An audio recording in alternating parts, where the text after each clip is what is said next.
palabra. Hermanos queridos, hoy vamos a estar haciendo o teniendo un tiempo que oro al Señor para que Dios nos ayude, porque estoy segura que todos nosotros aquí hemos conocido personas, hemos tenido situaciones donde nos preguntamos, ¿pero acaso será que Dios no se da cuenta de lo que está haciendo fulano? ¿Alguno aquí ha visto que alguien hace algo,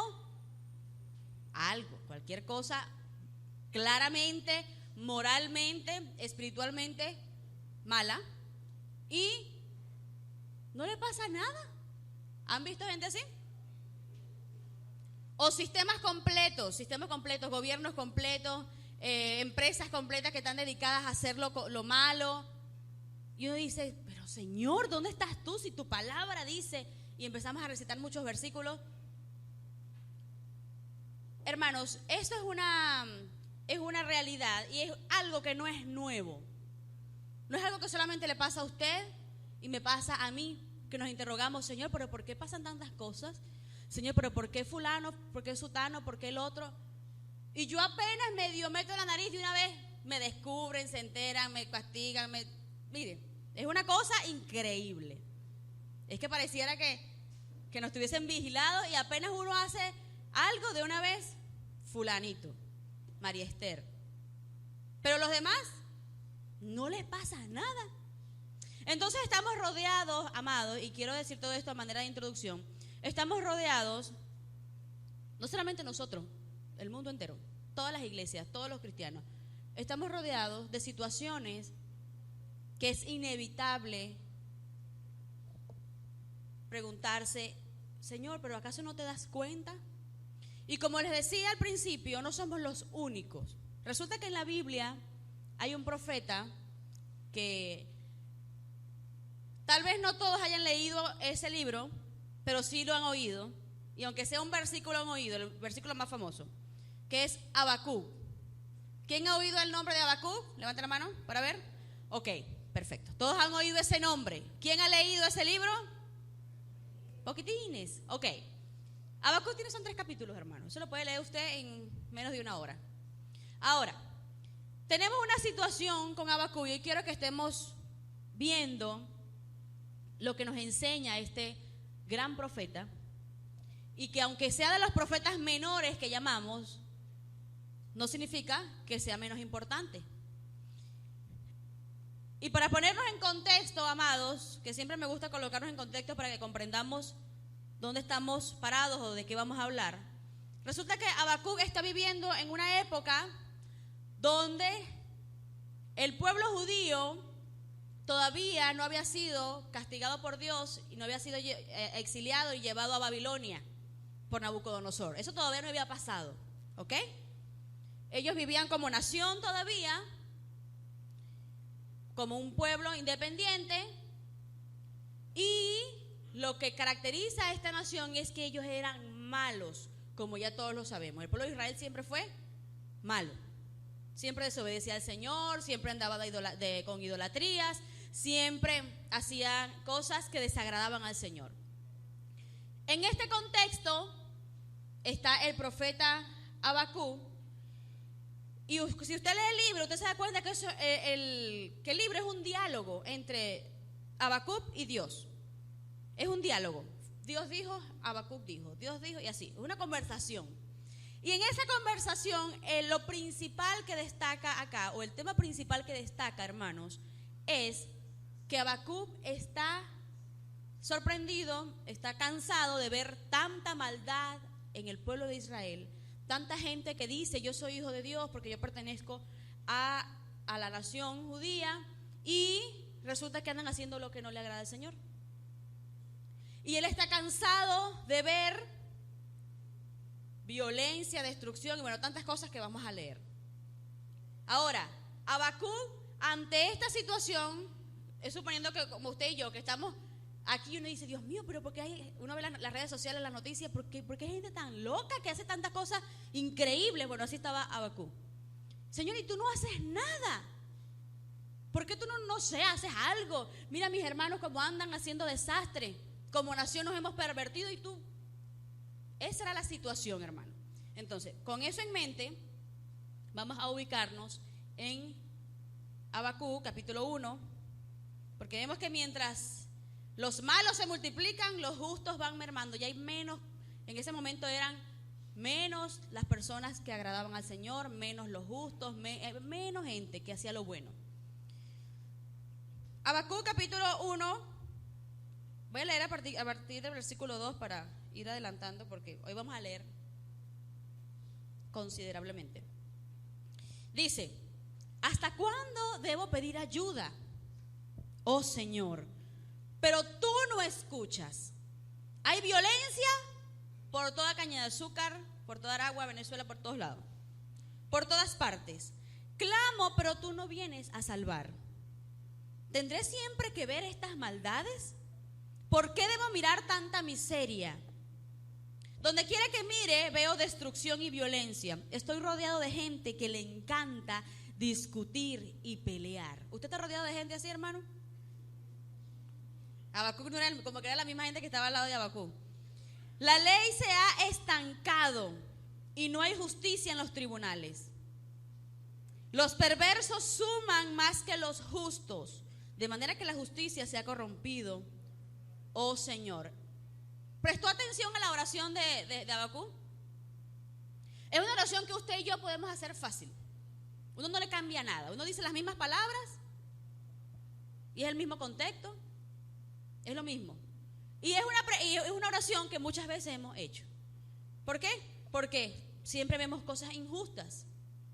Siglo XXI, el siglo de la tecnología, pero el siglo también donde abunda el pecado, abunda la maldad y ya se normaliza, de paso se normaliza. Es la era de la normalización. Y nosotros vemos que Habacuc acá, yo estoy usando, mi hermano, disculpe, la versión, la nueva traducción viviente, la nueva traducción viviente, para que tengamos la misma lectura. Vemos cosas injustas y como Habacuc decimos: Señor, pero ¿hasta cuándo? ¿Será que tú no escuchas? Tenemos oraciones sin contestar. ¿Usted ha tenido oraciones sin contestar? Sí, a veces hemos orado y todavía Dios no nos ha respondido. Entonces estamos rodeados de personas que hacen maldad, que hacen violencia, de que destruyen, que se la pasan peleando. En la familia mía todo el mundo pelea, mis vecinos son un desastre. Bueno, es un ejemplo, ¿no? Es un ejemplo. Dice: la ley está debilitada. ¿Leyeron algo de la ley? Es decir, ¿cuál ley se refería a Habacuc? Habacuc estaba refiriendo a la ley de Dios, por supuesto, a la ley de Dios. Es decir, el pueblo no estaba acatando la palabra de Dios. Eso es lo que está diciendo Habacuc. Ya la gente ve la ley como algo débil. Y es lo que pasa hoy día. Las naciones enteras, todos los países, vamos a decir la mayoría, pues, para no ser tan... Pero ven la palabra de Dios como algo débil. Eso es una realidad. Y después dice que no hay justicia en los tribunales, es decir, que ni la ley de Dios ni la ley de los hombres se está cumpliendo. Porque uno lee la Constitución y dice una cosa, pero en la práctica, ¿qué hay? Entonces es algo, hermanos, que no es ajeno a nosotros. Podemos decir: yo comprendo a Habacuc. ¿Usted lo comprende? La sensación que él está viviendo. Nadie hace nada y todo está escrito, pero ¿y si no cumplen? No importa. Entonces, hermanos, eso es un pecado. ¿Qué pecado? Ponernos a renegar: Señor, pero es que tú no estás escuchando, mira, tú eres un Dios que no hace nada, la gente hace... Y empezamos a renegar, ¿ok? Empezamos a caer en esa situación o en ese terreno tan delicado. Pero no solamente eso. Hoy vamos a ver dos pasajes, que es en Habacuc, y otro pasaje paralelo, que es en el Salmo 73, donde vemos que el salmista, en este caso Asaf, escribe una situación muy similar. Y quiero que vayamos comparando, porque realmente lo que la palabra del Señor nos enseña sobre este tema, que a todos nos compete, es bastante. Salmo 73, del versículo 2 en adelante, dice: pero en cuanto a mí, dice el profeta, escuche esto, casi perdí el equilibrio mis pies resbalaron y estuve a punto de caer porque envidiaba a los orgullosos cuando los veía prosperar a pesar de su maldad. ¿Usted ha visto a gente mala prosperando? Y diga la verdad. Sí, sí lo hemos visto. Y aparte de eso, diga la verdad, hemos tenido envidia muchas veces. Ay, mira, ¿cómo a fulano le da tan bien? Y lo ascendieron. ¿Y yo? Y ese que hace trampa y se roba los reales de la empresa. Y yo que soy tan honesta. Eso pasa, hermano. Eso pasa. Uno ve cómo gente le va tan bien en éxitos humanos. Cómo le va tan bien exitosamente uno por las redes sociales, es que uno disfruta. Ahora es el presidente de tal cosa, ahora es el capitán de no sé qué más, ahora fulana es la líder de no sé, ahora andan viajando por todo el mundo. Es una cosa, una prosperidad. Y uno sabe, uno conoce que el estilo de vida de esa gente no agrada al Señor por ningún lado. Y empezamos a tener así como que, ay, ¿por qué yo no? Como dice el salmista, casi nos resbalamos porque tenemos muchas veces envidia. Entonces dice acá, vamos a seguir leyendo. Pareciera que viven sin problemas, tienen el cuerpo tan sano y tan fuerte. De paso son sanitos, no les pasa nada. Y nosotros tenemos la tensión alta, tenemos la glicemia alta, el colesterol triglicéridos, tenemos artritis, de todo. Nos da gripe cada mes. Entonces todo nos pasa a nosotros. Estamos como Asaf. No tienen dificultades como otras personas, como los mortales, como nosotros. No están llenos de problemas como los demás. Lucen su orgullo como un collar de perlas preciosas y se visten de crueldad. Es decir, esa gente hace lo que quiera y lo expone y no pasa nada. Mire cómo dice esta versión. Estos gordos ricachones tienen todo lo que su corazón desea. Ahora, aquí voy a hacer un punto aclaratorio. Cuando se habla de este término, no es una ofensa al aspecto físico, sino que en ese entonces las personas con obesidad eran las personas que eran los reyes, eran la gente que tenían más dinero, que la obesidad estaba relacionada con la buena vida y la buena salud, ¿sí? No es como ahorita es diferente. En ese entonces era, si alguien estaba con sobrepeso, eso era la buena vida, ¿sí? Entonces, bueno, hermano, si usted está de sobrepeso, es la buena vida actualizada. Y por eso es que da esta expresión, no por algo físico exactamente, sino porque son ricachones, o sea, tienen todo lo que quieren. Mira lo que dice: tienen todo lo que su corazón desea, se burlan y hablan solo maldades, en su orgullo procuran aplastar a otros, se jactan contra los cielos mismos, es decir, se meten con Dios y ofenden a Dios. Hay personas tan ¿cómo llamarlos? Tan osadas que ofenden a Dios y dicen, o sea, yo tengo todo esto es por mí, o yo puedo yo mismo, autosuficiencia, ¿no? Dios está muerto, o Dios eso es mentira, o no existe, bueno, tantas cosas que se escuchan hoy día.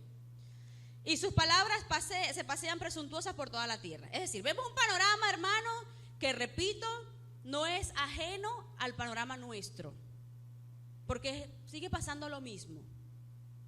Los únicos que se enferman somos nosotros. Los que no tienen plata somos nosotros, ¿sí? Los que tenemos problemas, muchas veces, eso lo pensamos, somos nosotros y vemos cómo los demás andan. Ahora, una vez que nosotros nos damos cuenta, hermano, de esto, y decimos, Señor, hemos tenido envidia, hemos tenido así como esa sensación, ese sentimiento, diga la verdad, sí lo hemos pensado. Y no solamente la Biblia lo habla aquí, en otros pasajes también lo habla. Y de hecho, advierte sobre eso, no tengas envidia del malvado, porque al final va a tener su recompensa. Es un detalle que debemos cuidar, y que aunque el vecino no se entere, es decir, que mi esposo, mi esposa, mi mamá, personas que viven cercanas, no se enteren de lo que estoy pensando, Dios sí se está enterando. Y Dios sí sabe que en nuestros corazones a veces hay este tipo de sentimiento. ¿Por qué a fulano sí y a mí no? Si yo soy una hija de Dios, si yo ando en lo correcto, ¿sí? Eso es lo que nosotros debemos evitar, caer en ese tipo de pensamiento. Porque ahí mismo en el capítulo 73, el Salmo 73, en el versículo 10, dice: Entonces, en base a lo que acabamos de hablar, la gente se desanima. Si uno ve todo eso que a ellos le va tan bien, la gente se desanima y se confunde al tragarse todas estas cosas. Y preguntan, ¿qué sabe Dios? ¿Será que Dios se da cuenta? ¿Acaso el Altísimo sabe lo que está pasando? La gente se confunde, hermano. Usted y yo muchas veces nos confundimos. Y empezamos a ver eso como que, ay, como que Dios no sé, no está tan pendiente de las cosas como me enseñaron. Miren a esos perversos, dice la palabra. Disfrutan de una vida fácil mientras sus riquezas se multiplican. Y entonces los justos, confundidos ante esto, empiezan a pensar: ¿conservé puro mi corazón en vano? Muchos jóvenes hoy se preguntan: ¿será que vale la pena que yo me mantenga puro? No solamente jóvenes, adultos. ¿Será que vale la pena si ahorita es tan normal que la gente anda haciendo desastres allí, en el mundo? Y si uno hace lo que es correcto, uno se guarda, uno no cae en fornicación nunca desde que es niño, adolescente. Eso es un aspecto de la vida, ¿no? Se casa virgen, un joven y una joven se casan. Y después, bueno, hay problemas y usted ve que la gente que anda por ahí haciendo desastres, de repente una vida matrimonial exitosa. Pero ¿para qué yo me guardé si igual voy a tener problemas? ¿O para qué yo voy a tener un corazón puro? ¿Para qué yo voy a esforzarme en vivir en santidad si igual eso no lo recompensa a nadie? Ese es el tipo de pensamiento que nos puede llegar, hermano. No lo estoy diciendo yo, lo está diciendo la palabra. Porque dice en el versículo 13: conservé puro mi corazón en vano. Es decir, o sea, ¿para qué yo me he esforzado en querer agradar al Señor? Sí, igual eso no se valora. Eso es en vano.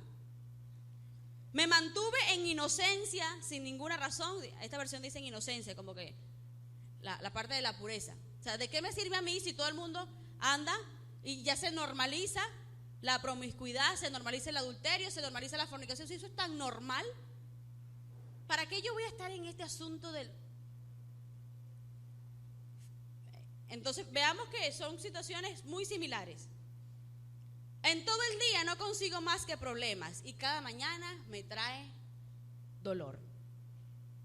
Unas palabras que nos identificamos completamente y que toda persona cristiana pudiese llegar a pensar: ¿para qué yo voy a seguir yendo a la iglesia? ¿Para qué yo voy a seguir agradando al Señor? ¿Para qué yo voy a seguir buscando a Dios?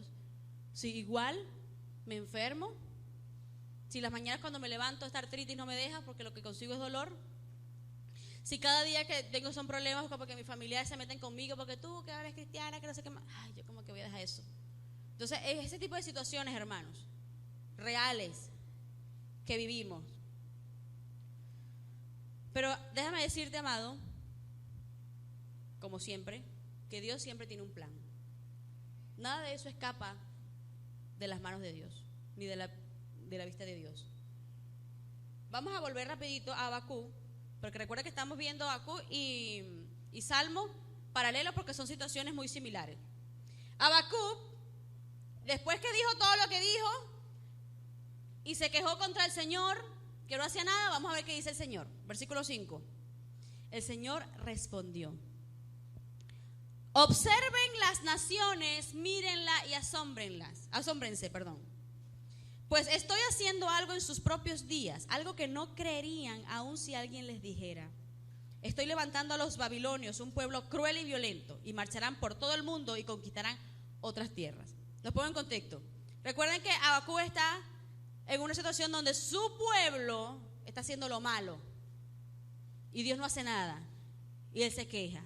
Bueno, Dios responde, le dice: no se preocupe, voy a levantar a una nación, a los babilonios, a los caldeos, tal vez dice su Reina Valera, y ellos son un pueblo muy cruel, muy fuerte, y ellos van a venir a hacer justicia. Pues ellos van a venir y los van a acabar casi a todos, porque como están haciendo lo malo, entonces ellos se van a levantar y van a...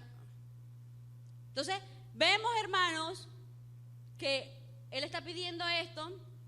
Habacuc está pidiendo: Señora, justicia. El Señor se levanta: está bien, voy a hacer justicia, los voy a acabar a todos, con una nación que se va a levantar muy cruel, muy violenta. Y ahí es donde la cosa se pone tremenda. ¿Por qué? Porque al principio él estaba muy deseoso de que Dios hiciera justicia. Pero cuando Dios va a hacer justicia, ¿qué pasa? ¿Qué pasa? Contexto. La justicia de Dios es: los voy a acabar, porque de verdad están haciendo lo malo. Hay arruga. Eso es lo que está pasando. Ahí él se queda así como que, ya va. Tampoco. Fíjense que la respuesta de Habacuc es: Señor, Dios mío, que ya va. Si tú eres eterno, tú no puedes hacer esto con nosotros. Tú no puedes hacer lo que estás planeando, acabar con nosotros. A veces nosotros caemos en este terreno. Señor, manda fuego del cielo y acaba a toda esa gente, a todos los que están haciendo la maldad. Y cuando Dios va a hacer justicia, bueno, pero que no a mí no, ya va, que no me toque a mí, no, tampoco así pues. Entonces queremos pedir misericordia para nosotros, pero juicio y fuego del cielo para el que está allá, de aquel lado de la acera. Eso es otro detalle. Que pensamos, hermanos, que la justicia de Dios se va a amoldar a mi criterio y a mi necesidad, y Dios va a castigar solo al resto. Pero ni a mí, ni a mi familia, ni a mi iglesia, ni a los míos. No, con nosotros, ¿qué pedimos? Misericordia. Yo pido misericordia para mí, y para el resto yo pido juicio del cielo. Eso es lo que está pasando con Habacuc. Después que estaba pidiendo mucho juicio, ahora ya va, Señor, ten misericordia. Tú no puedes hacer eso. Tú no puedes hacer ese tipo de cosas, Dios mío. O sea, vas a ser indiferente ante lo que nos van a hacer. Ahí estaba Habacuc, como que echándose para atrás, ya va. No era tan en serio el clamor que te estaba pidiendo. ¿Por qué? Hermanos, porque creemos que los únicos que merecen castigo son los demás y no nosotros. Pero decimos que gloria a Dios, vino Jesús a la cruz, que nos salvó. Pero humanamente hablando, hermano, hay consecuencias de pecado. Siempre hablamos de esto. Entonces, el profeta se asombra al escuchar la sentencia de Dios y como que se arrepiente y dice, ya vamos a cambiar el tema de conversación. Usted sigue leyendo Habacuc y usted se da cuenta que él como que ahora va por otro lado. Ya no se pone a quejarse de que ellos que nos hacen, de que aquí esta gente son malas. No, ya empieza como que a pedir misericordia. Señor, si tú eres tan justo, si tú eres tan bueno, ¿cómo tú no vas a acabar? Entonces eso es lo que pasa, hermanos, cuando hoy día nosotros vemos naciones que están ligadas a la idolatría, gente que le da la espalda a Dios, naciones completas que lo que hacen es darle lugar al diablo en todos los aspectos. Después viene algo, viene un tsunami, viene un terremoto, una cosa. Ay, pero ¿qué pasó si esta gente era tan buena? Cuando Dios manda un castigo, manda algo, suponiendo. Al principio decimos, Señor, pero acaba con esa nación, pero mira lo que están haciendo. Mira las leyes que están aprobando, Señor, haz justicia y manda fuego del cielo. Y cuando ocurre un terremoto, ahí sí, ay, Dios mío, ay, está mi familiar, Señor, no, era mentira, no hagas nada. Porque, hermanos, cuando la ira de Dios cae, hermanos, nadie puede decir nada. ¿Qué tenemos que hacer nosotros? Pedir misericordia, hermano. Misericordia. No podemos estar en el plan de Habacuc de estar, manda fuego a los demás. Y a mí, misericordia. No, hermano, vamos a clamar, Señor, haz justicia, pero ten misericordia de todos, porque todos hemos fallado. Vemos como en Venezuela hay tantas situaciones irregulares, tanta brujería, tantas cosas feas, tanta corrupción. Señor, y te los llevas o te lo mando, decimos muchas veces. Pero ya va, o sea, ¿quiénes están allí? ¿Tenemos familiares? ¿Queremos que esas personas también sean afectadas? ¿O preferimos pedir, Señor, ten misericordia? Trata con cada corazón, salva, transforma cada vida. Que esas personas se arrepientan de su maldad. Eso es lo que tenemos que hacer, hermano. ¿Por qué? Porque pensamos que nosotros somos mejores que ellos. O que solamente vínculo perfecto son los únicos salvos. El resto, que todas esas iglesias, hermano, ¿qué es eso? No. Pensamos que solamente Venezuela es el único país importante. El resto no me importa. Eso nos pasa por el corazón. y nos pasa por nuestra mente. Y es lo que le pasaba a Habacuc. Queremos eso, que Dios aplique justicia a otros, pero a nosotros que nos dé ¿qué? Misericordia. Entonces, cuando Habacuc se da cuenta de esto y dice, creo que pedí mal, porque ya vienen los babilonios y como dijo el Señor, nos van a destruir. Van a acabar con todo esto. Dice Habacuc capítulo 2, ya pasamos al capítulo 2. Estamos haciendo un recuento porque ese libro es muy corto, hermano. Dice Habacuc, yo subiré a mi torre, después que le pidió al Señor eso, dice, después que le pidió misericordia, yo subiré a mi torre de vigilancia y montaré guardia. Allí esperaré hasta ver qué dice el Señor y cómo responderá a mi queja. Entonces el Señor me dijo, escribe mi respuesta con claridad en tablas, para que un corredor pueda llevar a otros el mensaje sin error. Es decir, el Señor está diciendo, quédate ahí, espera y escribe lo que te voy a dictar, para que un mensajero lleve la información a toda la nación. Eso es lo que está diciendo. Esta visión es para un tiempo futuro. Describe el fin y este se cumplirá. Y aunque parezca que se demore en llegar, miren las palabras de Dios, espera con paciencia porque sin lugar a dudas sucederá y no tardará. Hermanos, las promesas que Dios ha dicho, la sentencia que Dios ha dado, las palabras, las profecías que Dios ha dicho, debemos meterlas en esta cajita de referencia. Es decir, debemos esperar porque sin duda ocurrirá. Lo que Dios ha dicho para usted, eso va a pasar, y lo que Dios ha dicho para el otro, eso va a pasar, hermano. Aunque parezca que tarde. Dios mío, ¿llevan cuántos años? ¿Cuántos años llevamos? 24 años en todo esto, 25. Ya llevamos tanto tiempo, Señor, ten misericordia. Aunque parezca una eternidad, aunque parezca que tarde, hermano, nos queda esperar en el Señor. Nos queda esperar. Y es lo que el Señor le estaba diciendo a Habacuc. De hecho, se parece a las palabras de Asaf cuando dijo, yo traté de entender por qué los malvados prosperan, pero qué tarea tan difícil. Uno no entiende, hermano, eso. Es muy difícil entenderlo. Entonces, entré en mi santuario, oh Dios, y por fin entendí el destino de los perversos. Fíjense que Asaf se fue para su santuario, se metió en el templo, pues, a orar al Señor y a esperar. ¿Y qué hizo Habacuc? Se fue a su torre de vigilancia a esperar que Dios hiciera. Hermano, eso es lo que usted y yo tenemos que hacer. Meternos con el Señor y esperar que Dios haga. Eso es lo que tenemos que hacer. Esperar en la justicia del Señor, es decir, esperar en su palabra y esperar cuál es el plan completo de Dios para la humanidad. Y es que nosotros estamos deseosos que Dios mande fuego del cielo y caiga justamente en la casa del vecino. No sé qué plan tiene Dios con la humanidad, no me importa. Quiero que el plan de Dios sea acabar con... Entonces pensamos, amados, en que queremos saber cuál es el plan de Dios para fulano, para sutano. ¿Cuándo es que se va a morir fulano? ¿Cuándo es que se va a enfermar? ¿Cuándo es que le va a pasar algo? ¿Cuándo? Porque tanta maldad que ha hecho. Calma. Lo que nos importa como cristianos saber es cuál es el plan de Dios para la humanidad, hermano.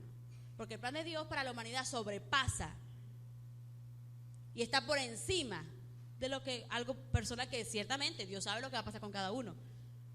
Pero es mi papel ponerme a, ¿qué tendrá Dios contigo? Vamos a ver. Y nos ponemos a leer las cartas, ¿será? A leer el futuro. O sea, no, hermano, con entender, como dijo aquí el salmista, es muy difícil entender. ¿Qué nos queda hacer? Quedarnos tranquilos, esperar, meternos con el Señor, orar para saber cuál es el plan de Dios. Cuando un cristiano entiende que la maldad, que el pecado, Dios la rechaza completamente y que Dios va a hacer justicia en algún momento, hermano, usted y yo vamos a estar tranquilos.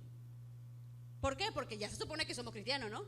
Que ya Cristo nos perdonó, que ya Cristo agarró esa maldad y la limpió y nos perdonó. Ojo. Y puede ser que esa persona que haga todo eso malo viva una vida tan feliz y llegue viejito, rodeado de familia, nunca se enfermó de nada, se murió porque tenía que morirse, porque no somos eternos. Puede ser que esa persona que haya hecho tanta maldad esté gozando de buena vida y buena salud y bueno, finalmente se vaya dormido, una muerte tan sabrosa. Eso puede pasar, que en esta tierra la gente no reciba castigo, no reciba, vamos a decir así, las consecuencias de su pecado. Eso puede ser, hermano, pero sepa que la eternidad fue lo que Dios ha creado para, ya sea galardonar a los justos o castigar a los malvados. Con eso en mente, hermano, debemos entonces comenzar a considerar realmente la justicia de Dios, hermano. No la vemos así todos los días. Fulano pecó, ¡fum!, fulminado. Fulano dijo una mala palabra, ¡fum!, fulminado. Eso no pasa, hermano. ¿Por qué no pasa? Porque Dios es misericordioso y porque Dios está esperando que las personas se arrepientan. ¿Por qué? Porque el castigo está. ¿Cuál es el castigo? La eternidad sin Dios en el infierno. Ese es el castigo. Pero ¿qué dice la palabra? ¿Se complace Dios en el castigo de los malos? Hermano, Dios no se complace en que los malos vayan al infierno. Y uno dice los malos como que si uno es muy bueno, ¿no? Pero Dios no se complace en que la gente se pierda. Dios no se complace en eso. Pero es la ley. Es lo justo. Y eso va a ocurrir. Por eso es que usted y yo debemos pedir: Señor, ten misericordia. Que fulano se arrepienta, que fulano te conozca. Porque se supone que usted y yo ya lo conocemos, ¿verdad? Y si usted y yo todavía no conocemos al Señor, para allá vamos. Pero ya conocemos al Señor. Ya hemos sido rescatados, redimidos por su sangre preciosa. Y el Señor nos ha perdonado. Queremos que Dios perdone, restaure y salve a esas personas que también hacen lo malo. Porque así como Él lo hizo, lo malo, usted y yo también lo hicimos. Ay, yo sí merezco misericordia y ellos no. Nadie merece misericordia, hermano. Dios la ofrece gratuitamente. Nadie se gana el favor de Dios. Dios nos ama incondicionalmente. Entonces, a partir de ahora, amado hermano, cuando usted vea que alguien le hace algo malo, cuando usted, fulano de tal, el capo fulano, que tiene no sé cuántos asesinatos, no sé cuántos, Señor, uy, ten misericordia, porque lo que le espera ya está sentenciado, amado. La paga del pecado es la muerte, dice la Biblia. Una gente que anda de espaldas a Dios ya está sentenciado. ¿Qué debemos pedir nosotros entonces? Comprender que el plan de Dios para la humanidad es salvar a los que se arrepienten y el resto el castigo eterno. ¿Ok? Habacuc capítulo 2, ahí donde estamos leyendo, versículos 4 al 9. Vamos a leer esos versículos para ver cuál es la sentencia que Dios le dijo a Habacuc de lo que iba a pasar. Recuerde esto, vayamos al contexto nuevamente. Judá se está portando muy mal. Habacuc se está quejando de que la gente hace lo malo. Dios dice: bueno, está bien, los voy a castigar. Voy a mandar a los babilonios. Habacuc se echa para atrás y dice: ya va, no, ten misericordia, mejor no hagas eso porque nos vas a destruir. Y de paso Habacuc pensaba que lo dice, que los judíos eran más justos que los babilonios. Él lo dice en la escritura, está lo que pensamos nosotros a veces. Y Dios le responde, le dice: tranquilo, que los babilonios también van a tener su paga, su castigo. Ellos también lo van a hacer. No es que ellos como nación malvada van a ir a destruir a todas las naciones y van a quedar sin ningún tipo de castigo. No, ellos van a tener su castigo. Entonces, en ese contexto, allí vamos en la historia. Ahora, el Señor dice: mira a los orgullosos, confían en sí mismos. Está hablando el contexto está hablando de esta gente, los babilonios, que van a destruir a Judá y un poco de naciones. Y sus vidas están torcidas, pero el justo vivirá por su fidelidad a Dios.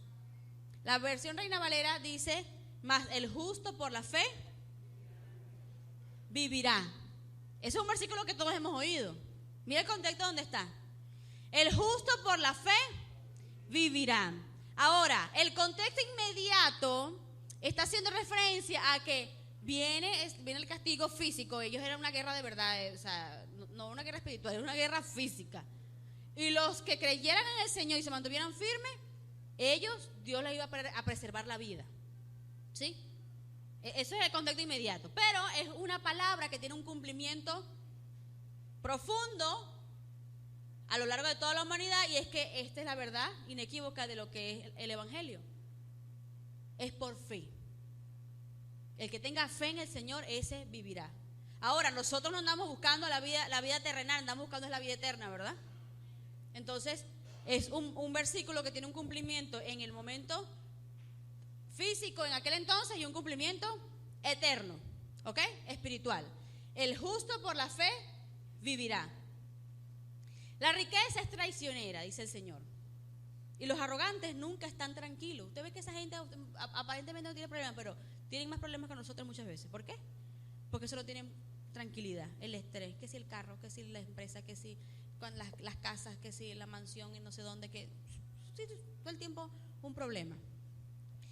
Más adelante el versículo 6 dice, pronto, mira el edicto que Dios le está dando a los babilonios, porque ellos van a ser los que van a destruir a Judá. Sus cautivos se burlarán de ellos, es decir, las personas que ellos hagan sus esclavos. ¿Ok? Suponiendo los mismos judíos, cuando sean cautivos de los babilonios, ahora los judíos se van a burlar de los babilonios. ¿Ok? Ese es lo que significa esto. Se burlarán de ellos, se mofarán diciendo, ¿qué aflicción les espera, ladrones? Ahora tendrán su merecido. Se hicieron ricos por medio de la extorsión, pero ¿cuánto tiempo puede durar esto? De repente tus deudores tomarán medidas, se volverán en tu contra y te quitarán todo lo que tienes, mientras que tú te quedarás temblando e impotente. Debido a que saqueaste a muchas naciones, ahora todos los sobrevivientes te saquearán a ti. Cometiste asesinato por toda la tierra y llenaste los pueblos de violencia. Esto es la sentencia que Dios le está dando a los babilonios. ¿Sí? Ustedes ahí sí muy grande como nación, como imperio. Sí, van a destruir mucha gente, pero después ustedes van a ser destruidos. Es decir, los babilonios. Ustedes van a ser destruidos. Así como ustedes destruyeron a tantas naciones, ustedes van a ser también destruidos. ¿Qué aflicción te espera a ti que construyes mansiones? Dice este versículo 9. Con dinero deshonesto. ¿Crees que tu riqueza comprará seguridad y así pondrás el nido familiar fuera de peligro? Mira estas palabras, hermano. Son fuertes, ¿verdad? Personas que creen que con el dinero pueden ser eternos. Con el dinero pueden ser poner en seguridad a su familia, hermano, pero eso no es así. Dios lo ha dicho. Por eso es que debemos pedir, ¿qué? Lo que dije hace rato. Misericordia. El Señor entonces, bueno, y eso sigue hablando. Ahí usted lee todo ese pasaje y se da cuenta que el Señor sigue hablando de toda la sentencia y el juicio que viene sobre los malos. Porque Dios no va a tomar por inocente al culpable, hermano. Él va a hacer justicia. Ahora, es hermoso porque nosotros hemos leído Habacuc y solamente nos acordamos de los últimos versículos. Aunque la higuera no florezca, que en las vidas hayan fruto, que no sé qué. Ese es el pedacito que nos acordamos. Pero mire de dónde venimos. ¿Sí? ¿De dónde venimos? Cuando lleguemos allá, ustedes se van a dar cuenta que lo va a comprender de manera distinta. Dios ya ha dicho, como les dije hace rato, cuál es la sentencia de todo aquel que está de espaldas a Dios. Y ojo, por si acaso hay dudas, los malos no son solamente los que matan, violan y roban. Déjeme decirle, toda la humanidad es mala. No hay justo ni a un uno. Por eso es que es tan importante buscar la salvación del Señor. Si aquí hay alguien que todavía no ha buscado la salvación del Señor, no se ha arrepentido de sus pecados, es el momento perfecto. Dice la palabra entonces allí mismo en Habacuc, seguimos leyendo, capítulo 3, cuando ya Habacuc se entera de todo lo que va a hacer Dios, el castigo hacia ellos como judíos y después el castigo hacia los babilonios, Dice, he oído todo acerca de ti, Señor, y estoy maravillado por tus hechos asombrosos. Es decir, a Dios no se le escapa nada, hermano. Uno cree que Dios no se da cuenta, Dios se da cuenta de todo.